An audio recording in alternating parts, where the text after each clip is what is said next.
his offsprings to start small, fail fast, learn faster, and succeed much faster. So that's what CTR story is all about. Then we heard both Deloitte and others, they were talking about changes in the market. Changes. The most disruptive force is family itself, and the second is the external markets, which are changing faster. And he put a word called VUCA, volatile. Every day, President Trump gets up and sends 4 tweets early in the morning, 3 o'clock, which changes the trade war between US and China. And it has implications for India too. Yeah? So we are living in a very volatile market, which uncertain. Because the way technology is impacting business, the way trade relations are impacting business, the way the macro environments are changing. We faced the election by saying that we are gung-ho. Yeah? And the day they took charge as the new government, the next day they said that, hey, sorry, for the last 2 or 3 quarters we were not growing at all. Yeah? So it's a pretty new situation in which we find ourselves. It's complex. Complexity comes because of the number of people involved, number of scales, operations, and we need to figure out what would be good. And it's ambiguous. Gone are the days where you could use the past data and predict how the future would be. So if that's the world, if that's the market we are facing, so it would mean that we need to change our mindset. There is 2 kinds of mindset. The fixed mindset. Yeah? Fixed mindset is that come what may, we will do whatever we have been used to. Growth mindset is that, hey, we want to figure out how context is changing, can we learn to do things differently? And increasingly, the first session was talking about embracing the growth mindset. Yeah? The second session was all about looking at debt, equity, how to structure your financing, and I believe that most of you are not looking for private equity funding. Most of you are not looking for venture capital funding. You are running a business which are trudging along. You may not be looking at growing at 20% compounded annual growth rate, but you still need capital, you still need structuring of your debt, and that's where the third session came in, where some of them were saying that, hey, there is hope.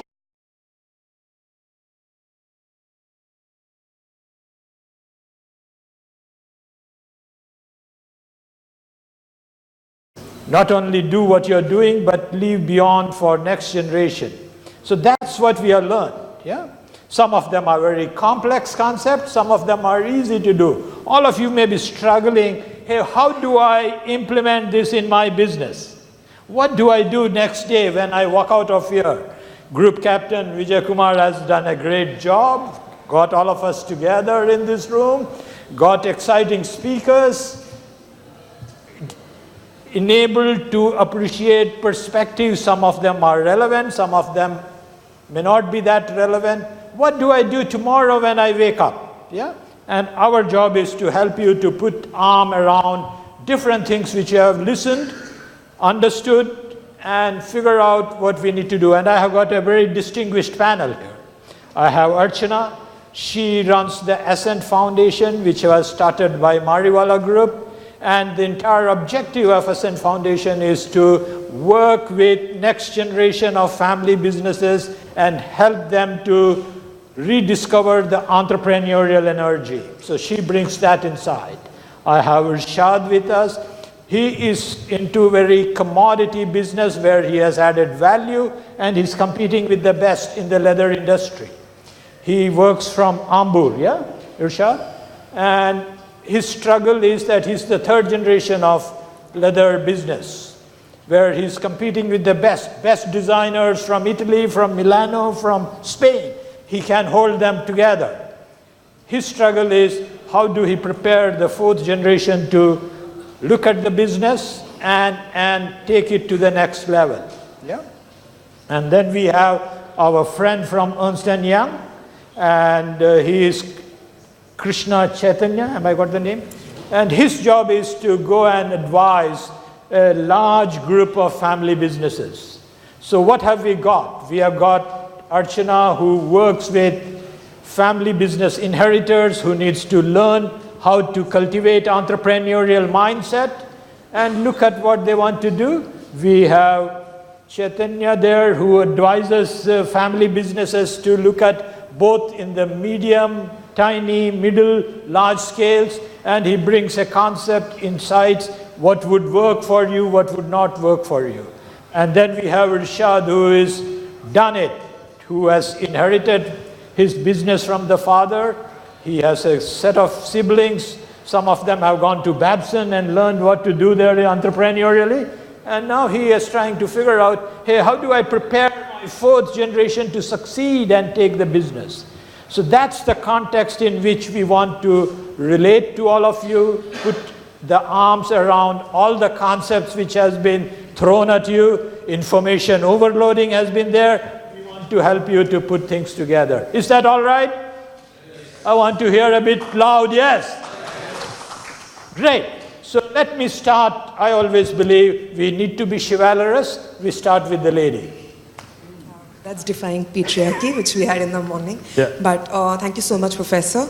Just to sum up what Professor said, Ascent is a foundation started by Harsh Mariwala, chairman of Marico Limited. And I would actually take from his own learning when he started setting up Marico, which was a family-managed business called Bombay Oil. I don't know how many people know that journey where he took Bombay Oil to make it Marico, and now you would be happy to know that it's professionally run. He has 2 children who are not part of the business. They run their own individual business because one thing I think the Mariwalas are very clear, and I'm talking not just about Mr. Harsh Mariwala, the other Mariwalas who are there based out of Bombay and other cities, is that they defined their purpose as a family is to create more businesses, to be more entrepreneurial by nature, and that is what they defined as their purpose of existence in this planet. So what they have very clearly defined is the children will never join the business and will create their own. I think this was a great way to start the entrepreneurship spirit in these people, in the second or third generation, and not involve them, not build a sense of entitlement in the second, third generation at all. That was one way of doing that. And second step was to create it professionally. Like, it was very clear to build a brand out of Marico, which were the several brands under Marico, which is Parachute and Sfola or Kaya Skin Clinic, but professionalize each business and professionalize Marico in general. Also, Mr. Mariwala himself is not necessarily running the business anymore, and he's actually stepped away of running day-to-day business and has been able to create a lot of his own interest. One happens to be Ascent Foundation, which keeps him busy and occupied and meaningfully driving a purpose of his life, which also a lot of entrepreneurs are unable to do, is cut off from business. And we have seen that with the Narayan Murthys and Infosys of the world, where they're unable to cut off, or the Tatas for that matter. So I think that is something that he's been able to do successfully, and there's a lot to learn from there. So Archana, could you spend a few minutes helping us to appreciate what's your insights of the family business inheritors who doesn't want to work with the business which the parents have created, but they want to strike out on their own? That's what most of the next generation wants to do. Yes. So what's your insight, and what would you help? Many of them, I met them and they said that, hey, we are doing pretty well. We don't know what to help, how to help our next generation. Yeah. So what would be your advice to them? So we are about 450 members in Mumbai, and we've just opened a chapter in Chennai. And 44% are family-managed businesses, which very clearly we sat with one gentleman here in Chennai who said that it's a manufacturing business, it's not a cool business for the next generation to take over, and his children are refusing to be part of the business. But he's so keen on leaving a legacy, and he's just unable to do that. The big, and it's because this is a peer learning, and there's a lot of conversation which happens with like-minded entrepreneurs that he's meeting every day. Very clearly it was told to him and suggested to him is to professionalize it.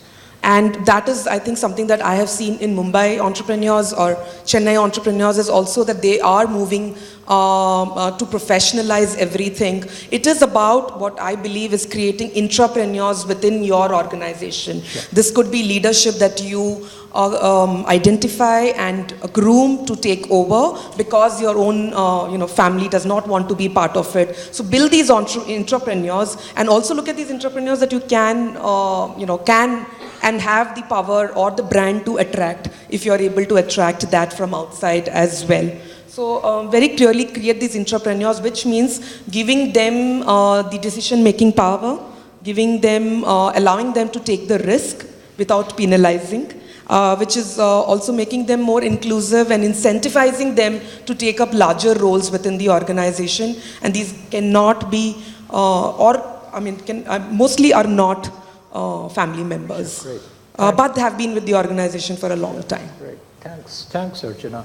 Can we go to the advisor and consultant first and learn from you what are the trends you're seeing in small, medium family businesses? If we look at the audience here, most of them are in the small scale, some of them are in the medium scale, and their struggle is very different than the larger groups of Murugappas and TVS. And we started our session by saying that we need to acknowledge that family business is not a uniform group. It's very heterogeneous in terms of scale, in terms of scope, in terms of governance structure, in terms of concentration of ownership. And if that's the audience, what would be your advice to them in terms of doing 3 important steps to take their business to the next level? Thank you, Dr. John. Just one thing that I would like to add there is almost all businesses actually start small at some stage or other, because today I think if you look at businesses, they have to start somewhere and they start doing well, and then they start. The biggest challenge that I think Archana also was talking about, how do you scale up, and the need for professionalism is what Archana was actually mentioning. Let me just add a bit more context. I work with a lot of organizations along their growth journey. So advising is a very wide term. So just to clarify, I work with a lot of companies in helping them scale up their processes, systems, governance structures, put in place monitoring mechanisms to help them along that growth journey. Of course, as an organization, we do a lot of other things, but this is what I do specifically. And so coming to the topic of, we're talking about how professionalism is an easier said than done thing, because I was just speaking to some of my co-panelists as well. I think attracting talent becomes a challenge. Now, how do you attract talent into a smaller business? How do you attract talent into a business which is away from various other metros, etc.? I think these are all very big challenges, and also talent comes at a price. So when you're talking about professionals, how do you actually ensure that the professional that we attract is at the right fit for that organization at that point of time? And what exactly does professionalism mean? Does it just mean somebody wearing a coat and sitting here and talking in a mic, or does it mean something else? So very often, businesses, when they start doing well, I mean, initially there is a proof of concept, and they taste success, they start making positive cash flows. And today, making positive cash flows itself is not a requirement, as many businesses are across the world are in the IT space especially. So when you start seeing the promise of that business, to scale up, you need the power of multiplier effect. And that can come when you get talent from outside, or sometimes you also have to scale up the talent within. And scaling up the talent within could mean, upskilling, cross-skilling, various development activities that we can do for them, which will help them, do more for the business. And that also comes with a lot of, things like, for example, policies, procedures, governance structures, delegation of authority, so many things that have to start in some way or the other, and then scale up as the business grows very large. So that's my couple of points that I wanted to just say. I'll probably leave it back to you and then chip in later. Thanks, Krishna. Irshad, how would you look at your business opportunities? I hate to use challenge because I was told that all of us were using challenge. No, we want to look at business opportunity. And before we walked in, we talked about how you have been holding your foot and brand in terms of increased international competition from the well-known brands in Italy, Milan, Spain, and wherever you have. So what is it that you have done so far which has held you, and what would you like to do for the next generation? What's your idea? Thank you, Professor. I'll start off just giving a background about what we are. Sure. My grandfather started the business in late 20s, but branched off as a separate business in 1957. He's from Ambur, born, brought up, studied in Ambur. Then my father moved to Chennai and studied in Ambur, but moved to Chennai at an early age and joined the business. And because he never pursued his studies, he made sure his kids studied further. So he sent me and my brothers abroad to study. And I studied in Chennai and then went to many different countries. He experimented with me in many places. And finally I ended up in Italy, and I was in the US for some years. One of my brothers was in Japan. He was never sure where to put us. So he put one son in Japan, one son in Italy, one son in Germany, and one son of all places in Costa Rica. Yeah. So we all finally came back. The funny thing is, all of us work in Ambur today. We all studied everywhere in the world and came back to live and work in Ambur. And now, one of our challenges are now our children, we've got, 6 potential entrants to our business, and they're all studying abroad as well. And we asked our father, he said, what did you do that brought us all back? I had a job at Daimler-Benz, and I still wanted to come back to Ambur. One of my brothers was working at another multinational. He got a job. None of us worked outside, maybe for 6 months, but then we all wanted to come back. We asked him, what did you do? How did we all come back? And we want to know. And he said, he sat us all down and he said, okay, this is how it does. It's done. He said, 1, at the dining table, don't ever complain about business. Sit down when your wife and your kids are there. I want you to talk about the positives about the business.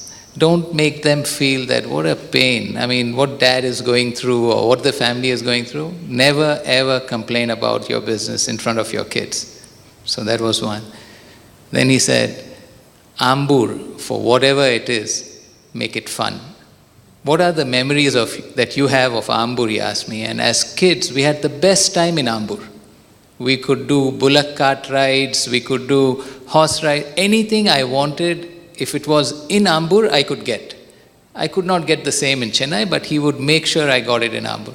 So he said, for your kids, Ambur has to be fun. Whatever they want, they can have it in Ambur, because they should associate factory, whatever the business is, with more positives. No negatives need to be there.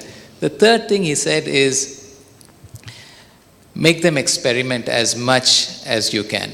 I traveled the world when I could do anything, and like you said, we could try many things, and he allowed us to fail as many times, as long as it was not a repeat failure, it was different types of failures, it was okay. So he's encouraged us to try, our kids to try different things. So our challenge is now, we are a family business, we are based in Ambur. Getting a professional to come and live in Ambur, group captain knows how difficult it is, to get any professional to come and say, okay, now you're a general manager in Ambur factory. So we are challenged with trying to professionalize and compete with the best in the world. We make shoes and live in Ambur. Group captain knows how difficult it is, to get any professional to come and say, okay, now you're a general manager in Ambur factory. So we are challenged with trying to professionalize and compete with the best in the world. We make shoes that we... What excitement is there? Yeah? Make fun the growing up, and then help them to be experimenter. They grow as chief experimenter. so that they experiment and then figure out what would be good. I want to give you two anecdotal evidences. Yeah, I'm consulting with a group, family business, which is in the same range as yours. And the father comes from Tirupur and says that, hey, look, I educated my son to become a top-class engineer, and he hates me. He doesn't want to work in the business which I have.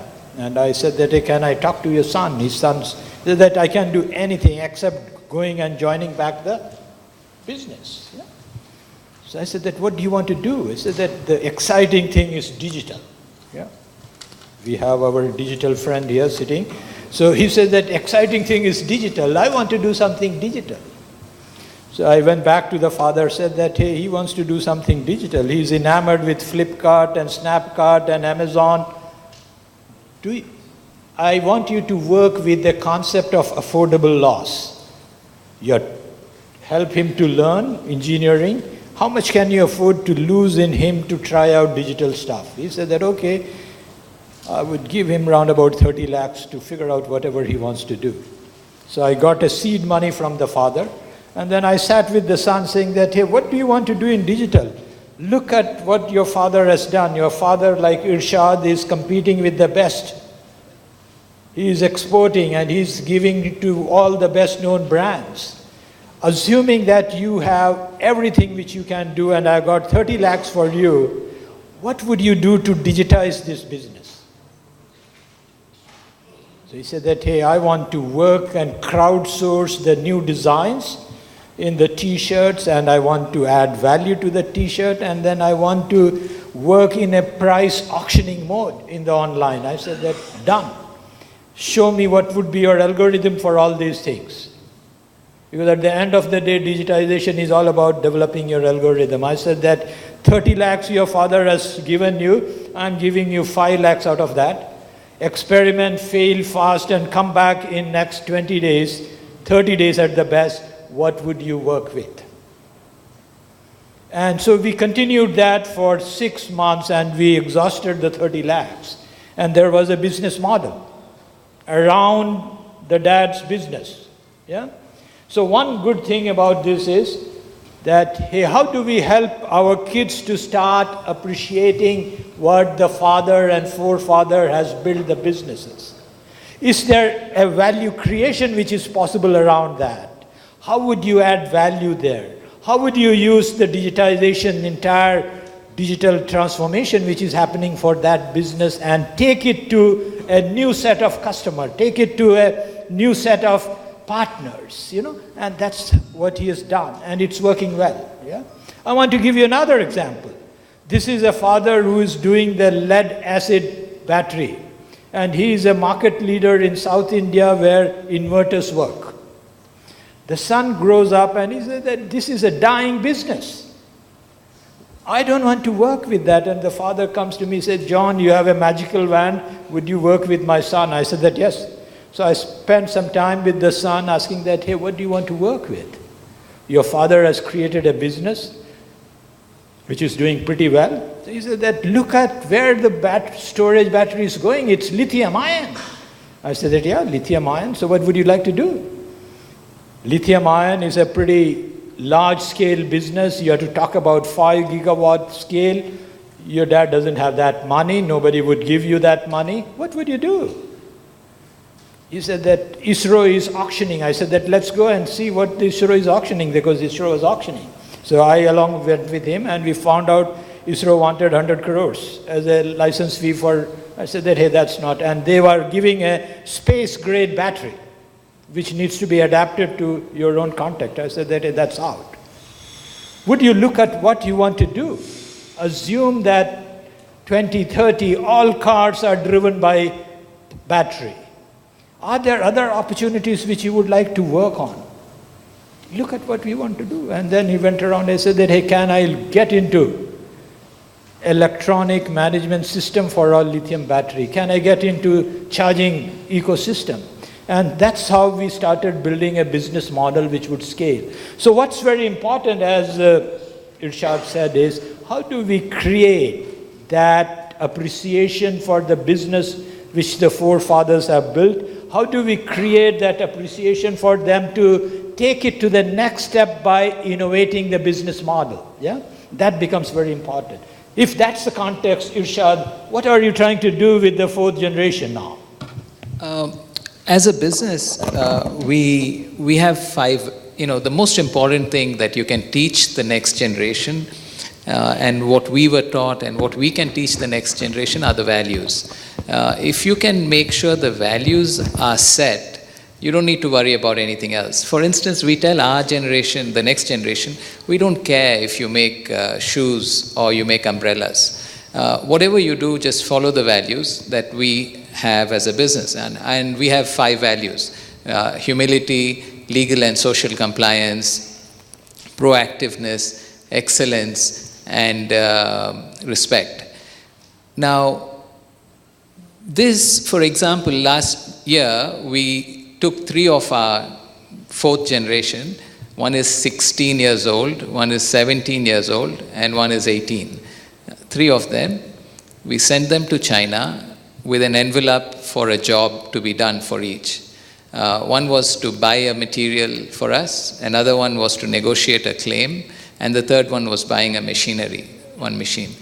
So that was the job. And China is the only country where it doesn't matter, even if you send a 5-year-old to do business, they'll talk business because they're only interested in the money. They don't care who's talking in front of you. So even, though they are 16, they were treated seriously and they were able to talk. After they came back with great results. They bought it at, we asked them to get a 10 cents discount. They got 20 cents. One of them got a 20 cent discount. One negotiated a claim, very favorable terms.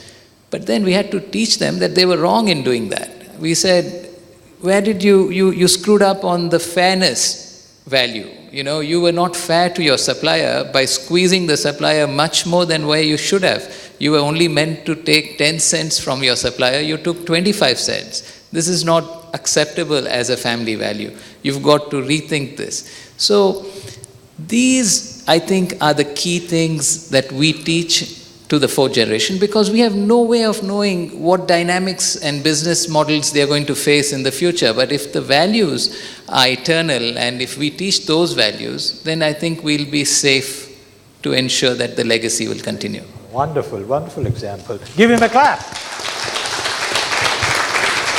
Archana, I want you to look at all the family business inheritors whom you have been nurturing, right. Picking out from what Irshad said.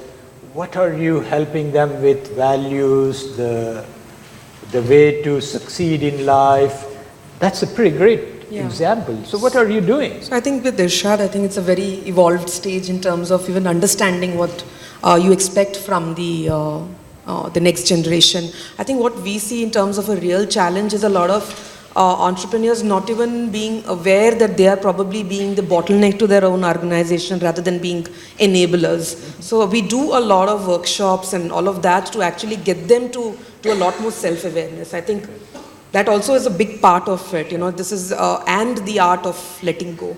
It is a fine art, it has to be taught, because that also becomes a challenge with family managed businesses, to letting go of control and power, and spoke about it in terms of what is patriarchy, is like not ready to share that power as well. So I think we start with a lot of grooming at that point of time, and we don't necessarily deal with the 2nd generation. We are probably working with the 1st generation businesses only, and be bringing in a lot of awareness at that level. Also, because this is what we run is the peer learning, a lot of that experience comes from the like-minded entrepreneurs that they are meeting every month. And what works for a certain business, family business, in terms of the experience is shared with the other. So there's a lot of learning from other people's experience also, which is happening. Mm-hmm. So what Irshad said, I think, like people here have taken away. But if you are able to give that to a particular group every month on month, there's so much learning within the 10 people that you meet every month. So we're working with the entrepreneurs at that level, not necessarily the 2nd and the 3rd generation of that particular entrepreneur. But it's a lot of mindset change that we spoke about in the morning. And a lot of access to entrepreneurs who have done this successfully is what we bring in. So you're trying to pair the next generation with some successful entrepreneurs, and they also help them. Is Right. that what you're saying? Right, yes. Yeah, okay. Great. Just to add to what Irshad and Archana just said, I think, see, values are very important, and obviously at a family level, a set of shared values are going to be should be very strong and all that. But the trick really is, how do we take this beyond the family? Because the multiplier effect really comes in when you start leveraging talent, external talent as well. So how do you take these values beyond the family, percolate that with your employees, partners, wherever, whoever they are, and that requires a certain, I would say, preparation. It requires a certain amount of work to get that done. And if that happens, that could have a really, game-changing effort in scaling up that business from the family to beyond in a very large manner. Yeah. Sure. Great, thanks. I want to probe you, Irshad, a little bit, because you are succeeding in a very finicky fashion design-related accessories, yeah? Yeah. What are you doing to keep track of what's happening in the global world, and how are you translating that into the skill sets of your 27,000 workers so that they are producing the best thing? What are the stuff we are trying to do? I'll jump onto that as soon as I answer this. I'd like to comment on this one point. One of the biggest challenges is, like you said, how do you spread it beyond the family? These values, because as you grow as a business, it can't be just up to the family, right? You've got managers, you've got satellite factories around, and you've got to make sure that everyone of your management and workforce lives those values. Then you've got something that is sustainable. One example I'll share with you, and these are examples which we talk about so that the story is better understood. We started out our factory in Ambur, and then the town also grew around the factories. And in one of our factories, one of the ladies, we believe very strongly in being connected to the workforce. So we share our telephone number with everyone. So my brothers and my telephone number is with all 27,000 employees. So anyone can call us anytime. I had a call last night. You'd be surprised how much they value that. They don't abuse it. I mean, maybe if I'll get 2 phone calls a month, and every one of those calls are something very serious or something very important that needs addressing. Anyway, one of these instances was a neighbor complained that she had just moved in, an older lady, and complained that she's not able to sleep because the generator in the factory was next to her house. Now, the factory has been there for ages. She's just moved in next door. And now we have a problem. She's calling and telling my brother that I'm not able to sleep. Your genset keeps me up at night. So we had a talk in the company. We said, what do we do? The neighbor is complaining. So we said, let's move the genset. Moving the genset means moving all the cables, moving all the cost was enormous. But we had a talk in the family and we said, look, it's a neighbor. Neighbor's not going anywhere. You got to move. So we moved that whole thing. Then we went and told the neighbor that now you're okay, we've moved everything. She was very upset. She said, I would have been happy to move somewhere else. But anyway, but the message went across to the whole management that it doesn't matter. Values have to be above cost considerations, and those are the ways we live by. So we are happy that it happened, and that's the message that we need to carry forward. Coming to the point with regards to how relevant our business is going to be, and we are always worried about that nothing lasts forever. We are today where we are, but how long we'll be here, whether we'll survive, whether we'll maintain our current position is a big question mark. So the growth mindset is the only way to break that, to get past that, is to have a growth mindset. So if you've got a growth mindset, you'll always find a way out. You will always find a way to keep pushing your business. We were making leather semi-processed leather. With a growth mindset, we got on to finished leather. From finished leather, we went up to uppers, stitched uppers. Then from there to finished shoes. Today we make, dress shoes. As you know, the kids today don't want to wear dress shoes. They want to wear sneakers. So the type of product we're making is no longer relevant in this market. So we need to switch to a different product category to keep our business going. If we change our growth mindset and we say, no, we're happy where we are, we'll be finished. So I think the answer, Professor, is just to keep at the growth mindset at all times. There's no compromise, there's no going back, there's no alternative. I want to open up, but before I open up, I want to pose another question. Growth mindset is easier said than implementing. Help our audience to understand what you are doing to embrace the growth mindset. Growth mindset is experimenting, pushing, I think creating a vision as, although Krish, I know you said that doesn't really work, creating a dream is easy to sell, this is a dream. If you can get your dream across and you can get everyone motivated with your story, you can get action. And that's what we sell with the growth mindset. We create vision of where we want to be. And our aim is, how do we change our growth mindset, our vision is not how many thousand crores we want to be. It's what impact can we bring to society, right? If you're working, our 27,000 workers, 95% are women. 95% women workforce. You can imagine what kind of a socio-economic change they are bringing to the community. Because the men just, whatever they earn, they spend it on drinks. Whereas the women, they are spending that cautiously on their children's education, they are investing that money. So we talk about how can Farida make an impact in the community? What is the vision? How far do we want to go? Last point, sorry, I won't take more time. There's something called the GER, gross enrollment ratio, which is how many kids go to college. India's average is 28%. Tamil Nadu is at 52% of high school students go to college. We, along with VIT, work with our 27,000 employees. We have 97% of our workforce, children go to college. 97%. Imagine few years from now, 5 years from now, when these kids come back and they are all college educated kids, what kind of a revenue that family, income, earning potential happens to that family. Initially, our managers came back and said, "Allarum vandu college poita yaru vandu vela seivanga factory la, who's going to be in the factory?"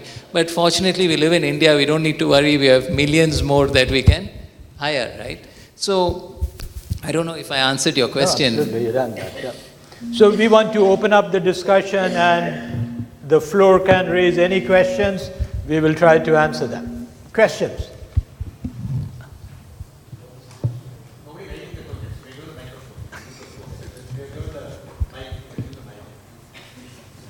Irshad, this is a question for you.